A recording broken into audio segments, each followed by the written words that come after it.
Con más de un siglo de historia, Racing Club ha mostrado proezas inigualables, conquistas llenas de gloria, pero también inolvidables e inexplicables fracasos que han ido más allá de lo deportivo. Sin embargo, nada ha podido con la fidelidad de sus simpatizantes, que con su entusiasmo no han dudado en acudir a todo tipo de recursos para que su club vuelva a ocupar el primer lugar. ¿Cómo se explican 35 años de derrotas y tristezas que han tenido que soportar sus seguidores sin que la pasión por su club se haya debilitado? ¿Cuáles fueron las extrañas fuerzas que parecieron guiar el destino del Racing Club de Avellaneda?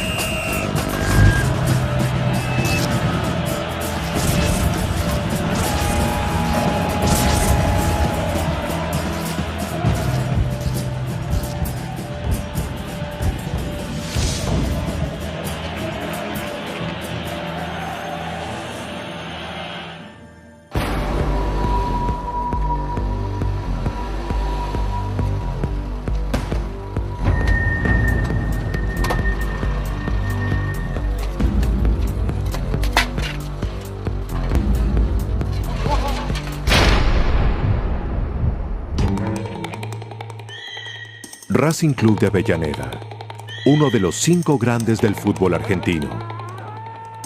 Entre sus simpatizantes más célebres se encontraban el cantante de tangos Carlos Gardel y el general Juan Domingo Perón.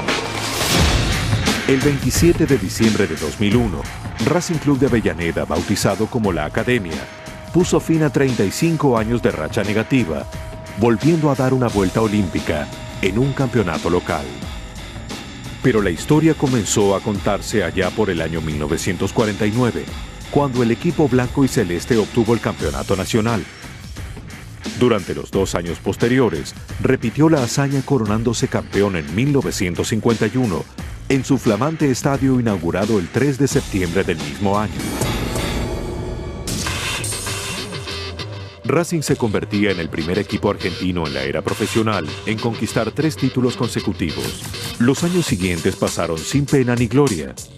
Y en 1965, la situación del club no era la mejor. Estaba último en la tabla cuando asumió como director técnico Juan José Pizzuti, cuya frase más recordada en esa época fue: "No prometo milagros, solo trabajo". Y rápidamente se vieron los resultados. Así lo expresan las estrellas de aquel histórico equipo de 1966. Y toda aquella gente que seguía a ese equipo, ya después deseaba, quería que ganara todo. Sí. Porque estar tanto tiempo sin perder, dar buenos espectáculos, todo lo que iba veía goles, veía buenas jugadas.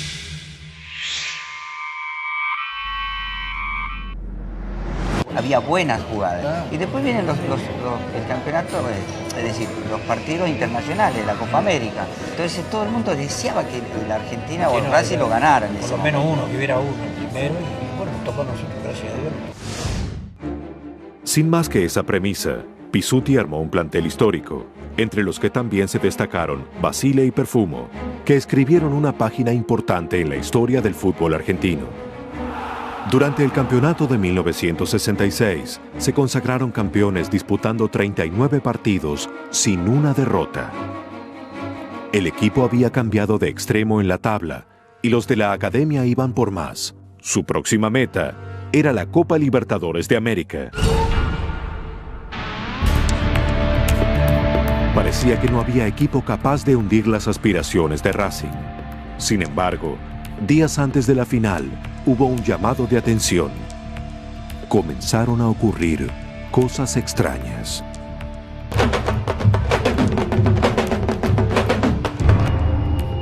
El avión que transportaba al equipo hacia Bogotá, donde jugarían un partido por la Copa Libertadores, estuvo a punto de desplomarse. Una feroz tormenta castigó a la nave sin piedad, llegando incluso a caer agua en el interior del aparato. Dentro del mismo reinaba el caos y el temor. Se vivieron momentos de intenso dramatismo.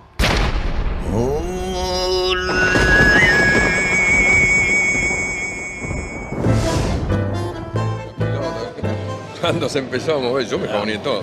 Pues yo, Los relámpagos lo oreja acá. me al lado acuerdo, de la el ventana. panadero no sé qué quería tomar, le pedí al doctor que le dé una pastilla, qué sé yo.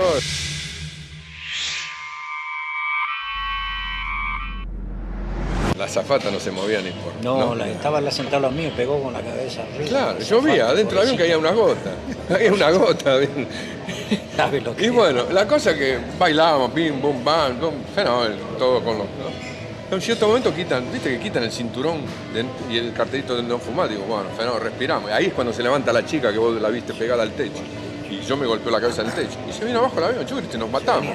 Curiosamente, el accidente se originó en la misma fatídica ruta que años antes había terminado con la vida de Carlos Gardel. El trágico episodio conmocionó a todos los pasajeros. Dio un golpenazo, un golpazo. No, lo chupó. Después el piloto, yo hablé con el piloto.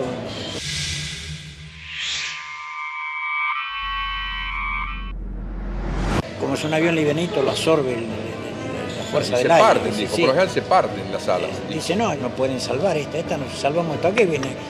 Van a salir campeones todavía, me dijo el tipo. ¿No? Porque Si había- vienen a jugar al campeonato, sí, van a salir campeones, pero salvamos de esta, dice. Claro.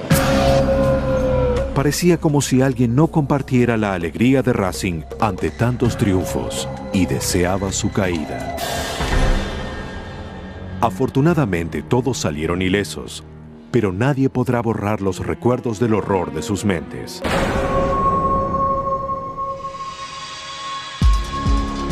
En 1967, el equipo de Avellaneda se convirtió en el primer equipo argentino en ganar la Copa Intercontinental, en un recordado encuentro frente al Celtic de Escocia, gracias al inolvidable disparo de zurda del Chango Cárdenas desde casi 40 metros, imposible de atajar para el arquero escocés.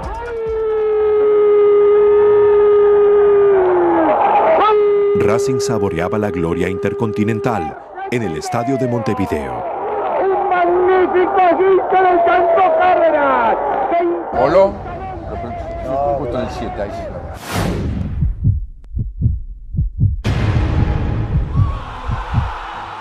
A partir de entonces, Racing empezó inexplicablemente a ceder protagonismo y comenzó la debacle para uno de los equipos más populares del fútbol argentino.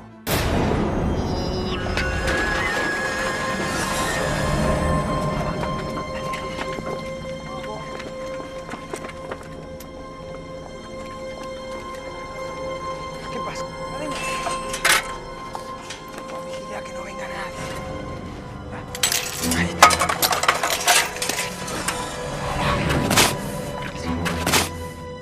La pala, la pala.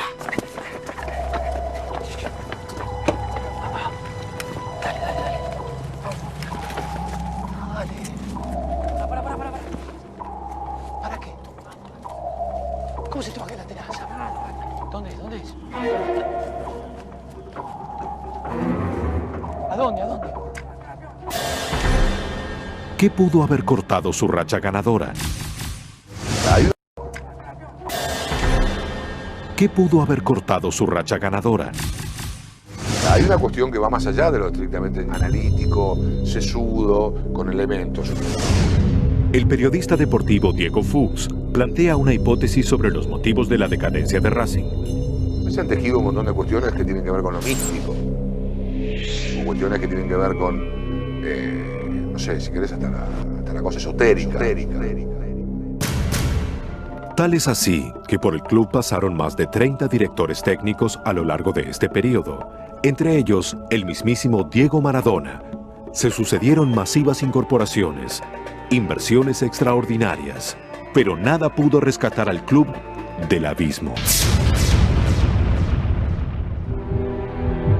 Gustavo Costas, un símbolo histórico de Racing, exdirector técnico y mascota del club, nos da su impresión.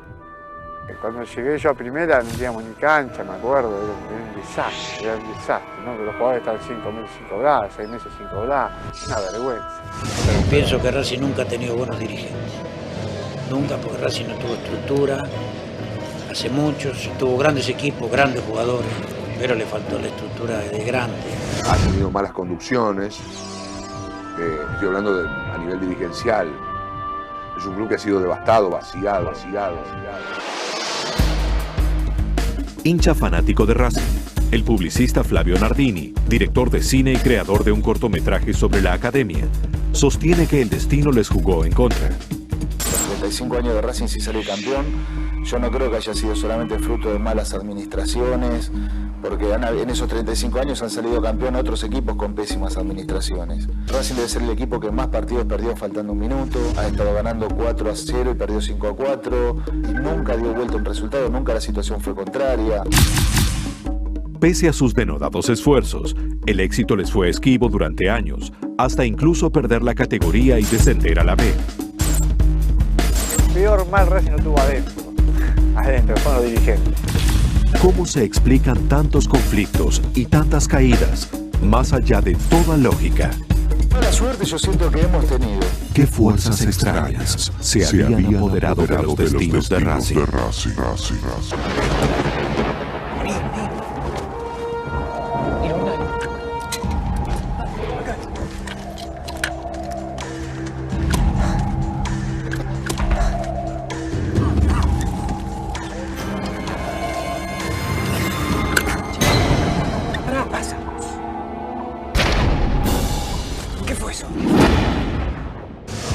La mayor parte de las veces se hablaba de trabajos que hacía la gente independiente. El Club Atlético Independiente, apodados los Diablos de Avellaneda, histórico rival de Racing, tiene su estadio a escasos 100 metros del de la academia. Su rivalidad tiene ribetes sorprendentemente esotéricos. Lucía Papadopoulos, astróloga tarotista, nos advierte sobre esta condición. Para mí en ningún otro equipo está tan marcado que el equipo rival sean los Diablos Rojos. Recordemos que el color rojo en el esoterismo representa todo lo infernal, todo lo que sea diabólico. Y acá se presenta una dicotomía porque a diferencia de Racing tiene los colores celestiales, el color celeste y blanco. Para mí es como una diferencia muy marcada. Desde 1967 y por el resto de los 35 años subsiguientes, la historia de Racing no sería la misma. ¿Qué hay de cierto en las teorías cercanas a la brujería o a la magia negra, en manos de sus eternos rivales que habrían llevado al club a caer en desgracia?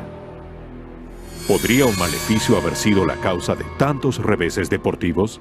¿Qué misterios se hallarían sepultados bajo la superficie del estadio? Cuando regresemos, la maldición blanca y celeste tiene una posible explicación secreta.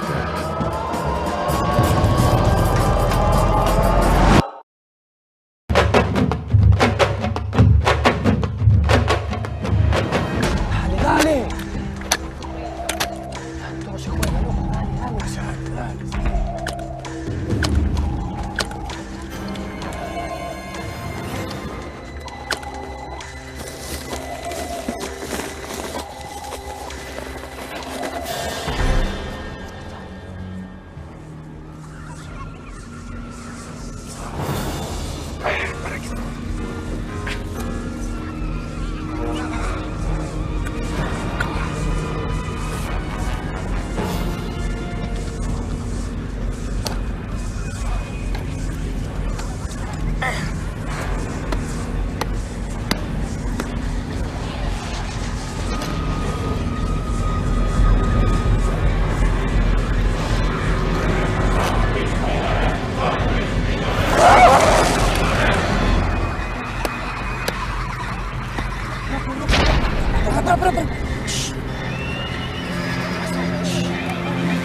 Dale. Después de tantas ilusiones incumplidas y desengaños acumulados, El entusiasmo, la constancia y la devoción de sus hinchas, lejos de disminuir, crecía día a día. No hay límites, como en el caso del publicista Flavio Nardini, capaz de renunciar a cualquier trabajo que lo alejara del club de sus amores. Uno fue renunciar en el 89 a un contrato millonario en Panamá, con todo, auto, casa, sueldo, lo que fuera, Racing en el 89, que era un desastre. Y no fui. Creo que tiene que ver con un acto de amor, con tener un hijo. Yo siempre decía que Racing era un hijo con problemas, y creo que uno naturalmente lo tiende a querer más. Pero la pasión por sí sola no generó la fuerza necesaria para revertir tantas calamidades. Era Racing un polo de atracción de la mala suerte y estaban sentenciados a la infelicidad. Yo creo que ha sido más que no salga campeón, porque por lo que tengo entendido duró muchos años. Yo creo que ha sido una condensación de energía negativa para que eso, o esa cancha, esa institución, desaparezca. Y que bueno, por lo visto no lo han logrado porque Racing está en pie de nuevo, pero que sí, estoy segura que sí, que ha habido algo. No es un equipo que haya sido acompañado por la suerte, pero de todos modos los hinchas de Racing se pusieron muy ansiosos y en cierta medida vivieron condicionando a los futbolistas. Eso nos decía el exmarcador de punta y actual reconocido periodista deportivo, Quique Wolf, que vivió en carne propia la experiencia. Ser jugador de Racing no era fácil, en toda esta época que Racing no salió campeón. Agustín Mario Cejas prefiere también una explicación racional. La presión con el tiempo cada día más mayor para que iba a jugar la obligación de salir campeón de cualquier manera y fue complicando mucho más.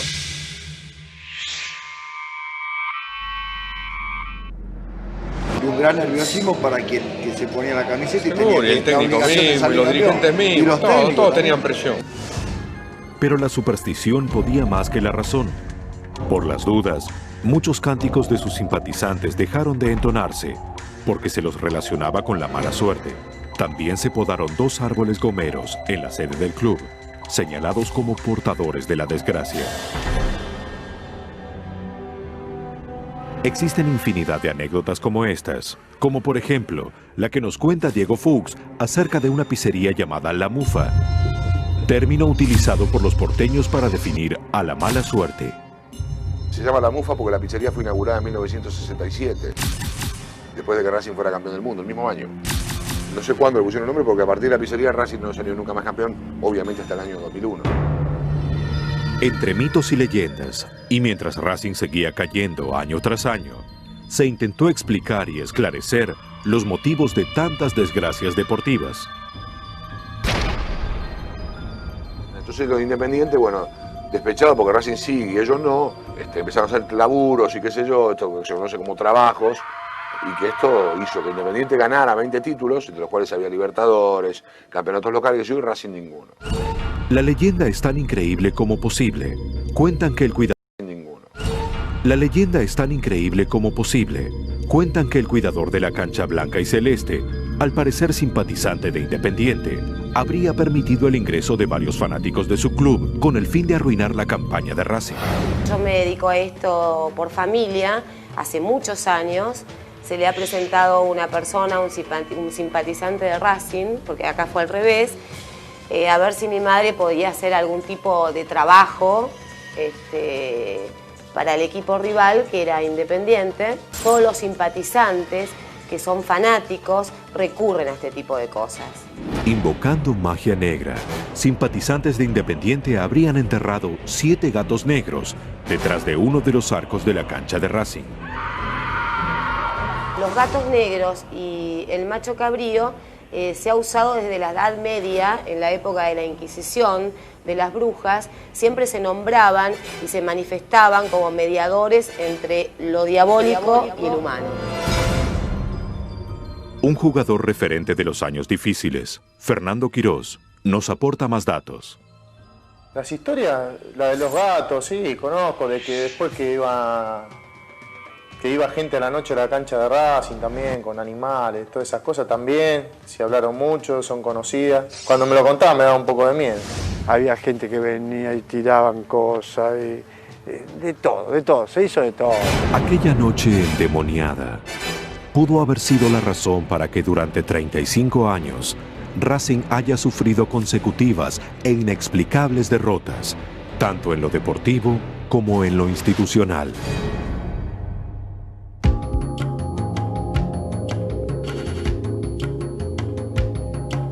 Creo que hay un montón de maleficios, digamos, que estoy seguro que cualquier tipo que cree en esas cosas, yo si creyera en eso le haría el daño a otras instituciones, seguramente. Un amigo mío que hace 7 años enterró un escudito de Racing en la cancha de ellos y bueno, hace 9 que no salen campeones, no sé si tiene que ver el escudo ese o no.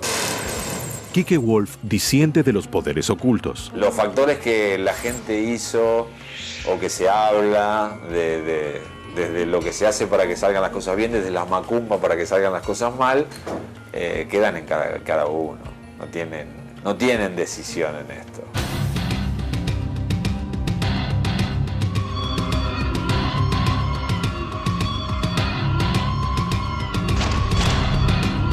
Pero el relato de los 7 gatos negros enterrados en la cancha se hacía más popular a medida que pasaban los años y Racing seguía cosechando fracasos inexplicables.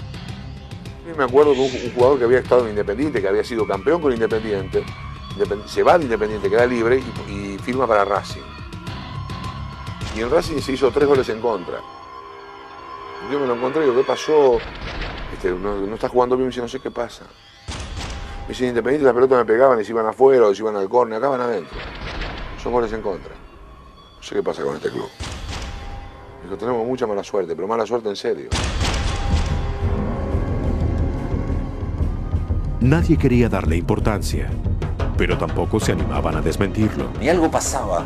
O sea, a Racing le pasaban todas. Para mí todavía es inexplicable. No le veo una razón que Racing estuviese tantos años en el campeón. Racing era protagonista de una crisis deportiva que parecía insalvable. Algo que se volvía insoportable para sus fanáticos seguidores. Si finalmente por esas cosas de la vida no estuviera Racing, lo primero que hago es irme del país. Porque lo que más me ata a mí a la Argentina es Racing. En mi trabajo hay muchas probabilidades de irse afuera a vivir. Es como que uno tiene muchas ofertas y yo no solo que no me voy a vivir, sino que no me voy ni a trabajar si me tengo que perder un partido de Racing, ¿no? Junto con la crisis deportiva, llegó la crisis institucional. Era como si la maldición que pesaba sobre Racing no tuviera límites. El problema fue cuando viste que desaparecía, que alguna vez dijeron que la cancha va a desaparecer. ¿Qué va a desaparecer? No. Había cosas muy fuertes en Racing. Entonces vos decís, no puede desaparecer. Racing no puede desaparecer, no existe. Cuando regresemos, Racing busca sobrevivir a cualquier precio.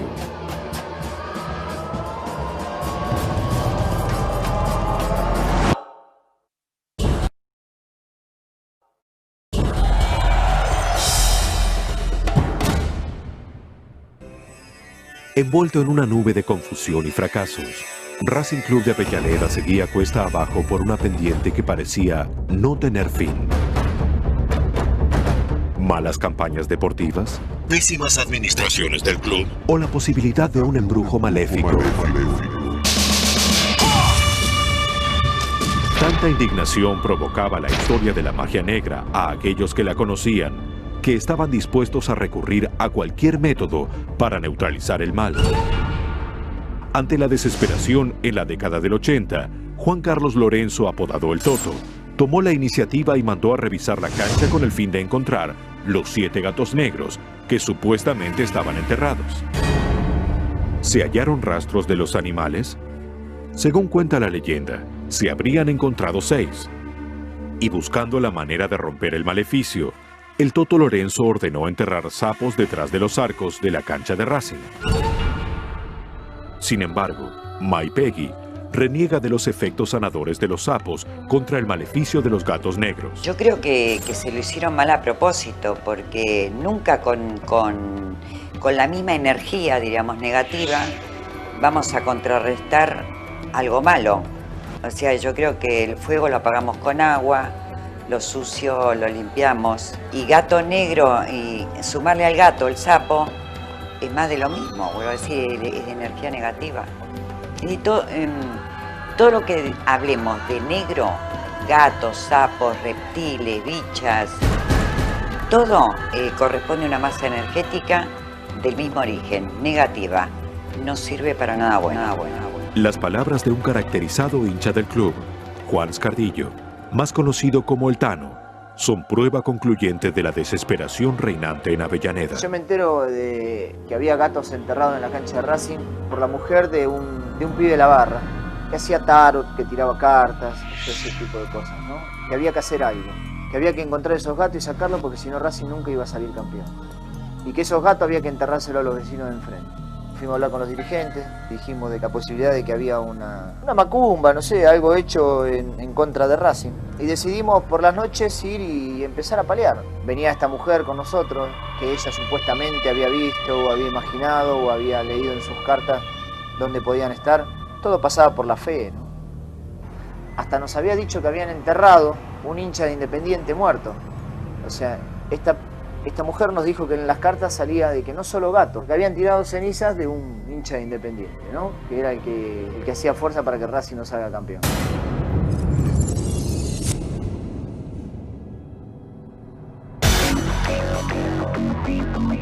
Finalmente, una luz pareció brillar al final del túnel.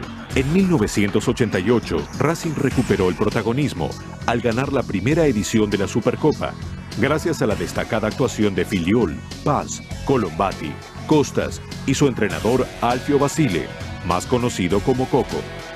El primer campeón del mundo que tuvo el fútbol argentino alcanza la primera edición de la Supercopa. Racing saboreaba otra vuelta olímpica a nivel internacional. Por cierto, las cábalas no estaban al margen de ese equipo. Coco Basile seguía invariablemente ciertos hábitos que poco tenían que ver con lo deportivo, asignándole a esos rituales una importancia vital en los resultados finales. Una de las más comentadas era la costumbre de llevar una ristra de ajo, a la que le otorgaron un valor especial al momento de entrar a la cancha. En Racing había jugadores, por ejemplo, que hacían en la parte de adentro, ellos tenían como lockers para dejar la ropa, en la parte de adentro del locker, cruces hechas con tela adhesiva, por ejemplo. Jugadores arrodillados delante del locker, delante de esa cruz rezando. Por eso te digo, la cábala y la religión y la cosa mística se mezcla mucho. En la época que yo llego al club, nosotros teníamos una persona del cuerpo técnico, un gran amigo mío, una excelente persona, que era muy creyente de eso, y cada partido iba y tiraba sal en los arcos. Y le ataba una cinta roja a la red. ¿Podía un puñado de cábalas haber torcido un rumbo inexorable? Muy pronto la realidad demostraría que no. Racing retomaba su mala racha y al club se le presentaba un horizonte cada vez más negro.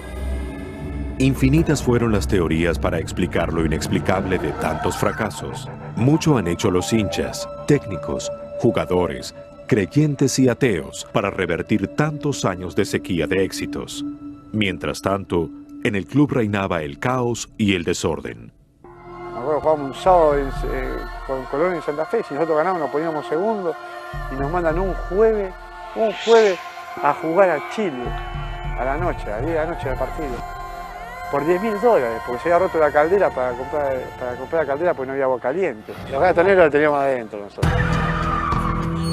Viendo que las decepciones se sucedían sin contención alguna, como un muerto a punto de expirar, Racing apeló al último de los recursos posibles. En una época hubo en varios clubes de fútbol, gente que, no sé cómo decirlo, espantaba las malas ondas, los malos efluvios, las malas influencias. Era necesario recurrir a fuerzas más poderosas que los 11 jugadores dentro del campo de juego. Daniel Lalín, por entonces presidente del club, ordenó una misa de bendición que se realizó el 14 de febrero de 1998, pero por obra del destino fue celebrada por un sacerdote fanático de Boca Juniors. Lalín convocó desde una exorcización a los hinchas de Racing para acompañar a la Virgen, que se suponía que les iba a sacar el demonio, para sacar el demonio del estadio de Racing, de los cuerpos y las almas racinguistas. Fue planteado en estos términos.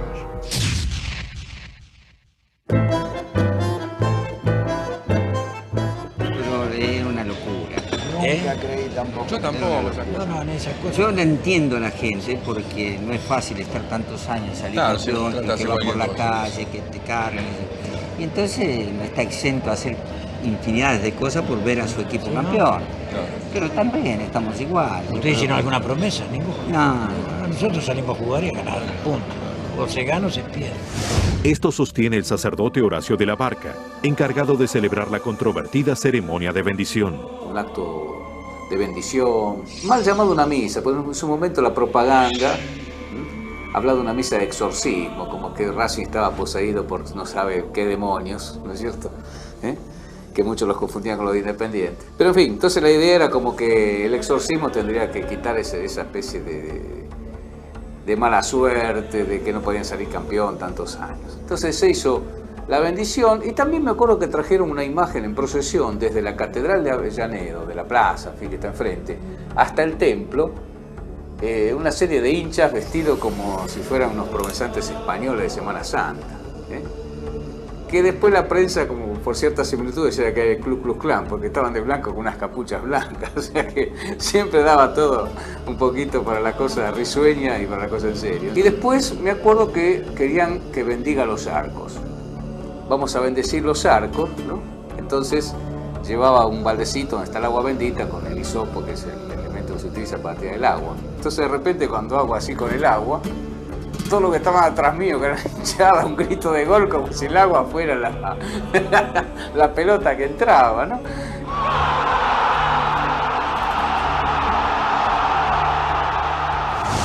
Y la gente fue, y fueron muchos. Es más, el día de hoy que con Racing campeón del torneo de Apertura 2001, la gente cree que efectivamente Racing salió campeón porque aquella vez el demonio se fue del estadio de Racing. El hecho tuvo, por cierto, a varios detractores. Para mí fue una payasada. Se jugó con el hincha. Para mí era una sanata, era una fiesta, era una excusa para que estemos todos juntos, pero nunca pensé que esa misa nos iba a liberar los exorcismos, para nada. Se jugó con el sentimiento, con la fe del hincha, con la desesperación del hincha, ¿no es cierto? Alguien se equivocó cuando dice eso, para exorcizar la cancha. Toda esa historia y después Racing juega con Colón ese mismo día como parte del evento y pierde 2-0. El padre Juan Gabriel, que entregó su vida a Dios y a Racing, opina que fue un acto de fe. Creo que fue un gesto de fe muy grande, ¿no? Se juntaron depende de los medios, entre 15.000 y 20.000 personas en la cancha de Racing, para un acto religioso, ¿no? Porque fue una misa, una bendición, en realidad fue bendición de la cancha, de las instalaciones nuevas que se habían hecho, ¿no? Y se bendijo todo eso. Y fue muy emocionante cuando entraba la Virgen de Luján, acompañada con toda la gente con las velas, ¿no? Tuvo mucha respuesta popular, ¿no? Mucha respuesta de la gente. Entonces yo creo que fue algo positivo, ¿no? Separándolo de lo que fue el gobierno de Lalín, que es otra cosa diferente. A veces se armó un poco de circo con ese tema. Eso es lo que quizás no me cierra a mí, ¿no? No me parece que se haya jugado con la fe de la gente, al contrario, creo que ese día se buscó un elemento que hiciera resucitar a Racing, o que diría, bueno, está en vida. Con el mismo objetivo, el pastor evangélico Héctor Jiménez, un conocido fanático de Racing, había desarrollado tiempo atrás una limpieza del estadio. Nos dieron permiso que entremos por todos lados, así que todos los fanáticos de Racing se unieron, suponete, el 7 es bendición en la Biblia, entonces se unieron grupos de 7 y caminaban por los pasillos, entraban por los túneles. Fue una cosa muy especial, fue muy emocionante, ¿no? Porque había gente de todas las edades, niños, jóvenes, adultos, ancianos, pidiéndole a Dios un milagro por Racing. Fue un día inolvidable. Los resultados de la bendición no fueron los esperados. Para mi punto de vista hay que hacer un exorcismo sobre la cancha, hay que conseguir el exorcismo sobre la sede. El triunfo seguía sin aparecer.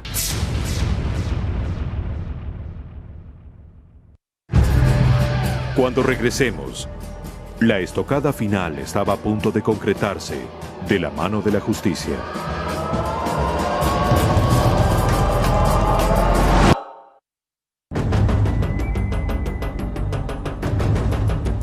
En medio de la mayor crisis en la historia de Racing Club de Avellaneda, el 28 de diciembre de 1997, Daniel Lalín asumió como presidente del club. Su figura fue tan aplaudida como repudiada por una afición que se dividía en partes iguales. Su campaña al frente de la institución no pudo con la decadente situación financiera y el 14 de julio de 1998 pidió la quiebra del club y conservó funciones residuales hasta mayo del 99. Quizá si alguien hizo un mal, fue quitarle la inteligencia y la capacidad a los dirigentes de turno. El 14 de marzo de 1999, una frase de Josina habla a miles de argentinos. Racing ha dejado de existir. Yo dije, no, yo tengo que movilizar. La justicia está clara que me pide silencio. Y acá hay que montar, hay que decir algo que duela, hay que decir algo que movilice a lo más importante que tiene un club, en este caso Racing, que es la gente. Se me ocurrió decir, ha dejado de existir Racing Club Asociación Civil. La autora de dicha frase fue la síndico a cargo de la quiebra, la contadora Liliana Ripoll, como consecuencia de una resolución de la justicia. Había una necesidad, había una urgencia por el éxito, que bueno, cuando esa urgencia no es contenida y cuando el éxito, insisto, es necesario, pero ya termina siendo algo enfermizo y patológico, es cuando se producen los desbandes que se producen. Cuando Racing desapareció, yo estaba muerto en vida, pero bueno, por suerte si no pasó, digamos, porque creo que tanto amor no va a desaparecer nunca. ¿Qué había pasado? El club quedó en manos de la Sindicatura de la Quiebra, que verificó deudas por $34 millones. La justicia llegó al extremo de prohibir el acceso del equipo a su propia cancha. La maldición continuaba. Los simpatizantes no se resignaron a que el equipo de sus amores no pudiera entrar a la cancha. La fuerza de la pasión pudo más, y desde todos los puntos del país se inició una peregrinación hacia la ciudad argentina de Rosario, donde Racing debía jugar la primera fecha del torneo. El fervor llenó la cancha de miles de personas dispuestas a salvar lo que parecía insalvable. Vos mirabas a la hinchada de Racing, la hinchada de Racing te contagia. Sabemos que la gente de Racing es la más fiel que hay, la más fiel que hay.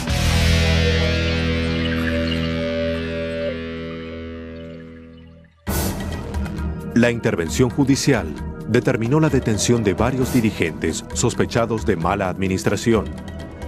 Pero la condena maléfica siguió dando muestras de su poderío.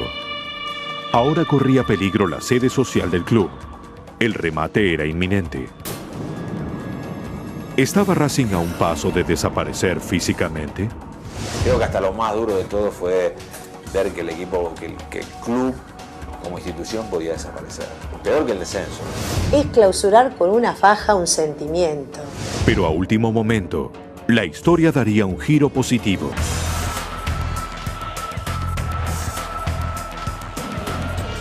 En el 2001 se inició una nueva etapa para Racing, que se convirtió en el primer club argentino de primera división, gerenciado por una empresa privada. La única salida que tenía Racing para sortear este estado de quiebra era a través de inversión, era a través de dinero genuino, que solamente podía ser dado a cambio de algo, y lo único que tenía Racing para cambiar, para entregar, era el fútbol.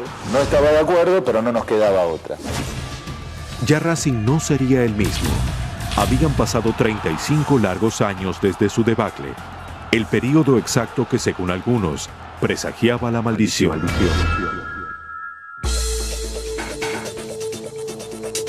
El club que había estado al borde de la desaparición, y cuando todo parecía insalvable, retornó a la gloria escribiendo su nombre en las páginas de la historia. El 27 de diciembre del 2001, bajo las órdenes de Reinaldo Carlos Merlo, apodado Mostaza, el equipo blanco y celeste volvía a coronarse campeón del torneo local.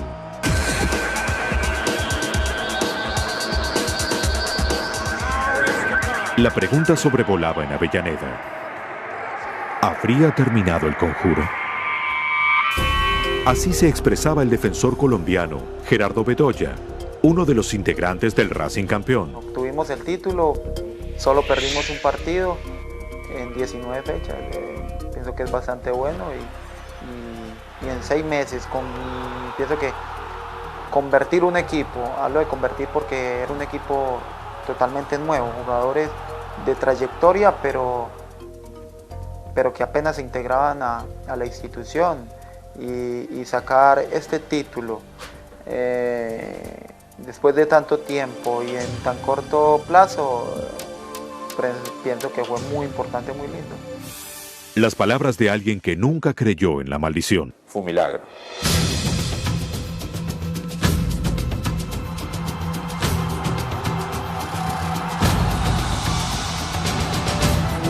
Y como no podía ser de otra manera, las cábalas se hicieron presentes en este equipo campeón, dirigido técnicamente por un hombre de bajo perfil. Partido tras partido, Reinaldo Carlos Merlo siguió al pie de la letra costumbres que creía necesarias para asegurarse el triunfo. Nosotros vamos paso por paso, ¿no? Solía ingerir los mismos alimentos en el mismo lugar antes de cada encuentro. Usaba las mismas 2 camisas. Miraba los tiros libres desde el mismo lugar del banco o hacía cuernitos ante una jugada de riesgo del adversario. ¿Qué influencia tuvieron esas prácticas recurrentes en el momento de hacer que la pelota entrara en el arco contrario? Tenés esas cábalas, que no te ayudan, en realidad no te hacen ganar. A vos te hace ganar jugar bien, te hace ganar prepararte bien, pero todos tenemos esa historia. Lo cierto es que solamente 2 directores técnicos en estos 35 años lograron llevar a Racing a la cima: Alfio Basile y Reinaldo Carlos Merlo, ambos partidarios absolutos de las cábalas y supersticiones.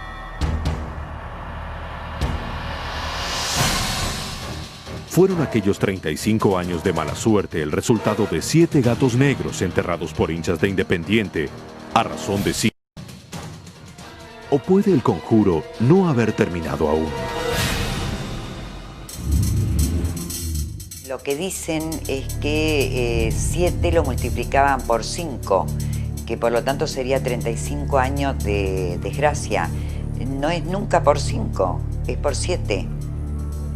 Todos los números esotéricos derivados del 7 se multiplican entre sí mismos. 7 por 7 son 49.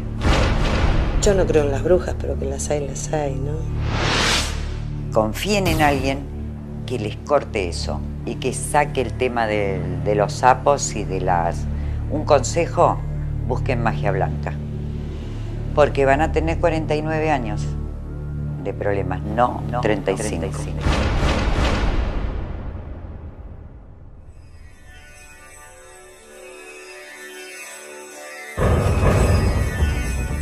El lado oculto del deporte más popular del mundo asoma una y otra vez, mezclando con naturalidad asombrosa, pasión y misterio.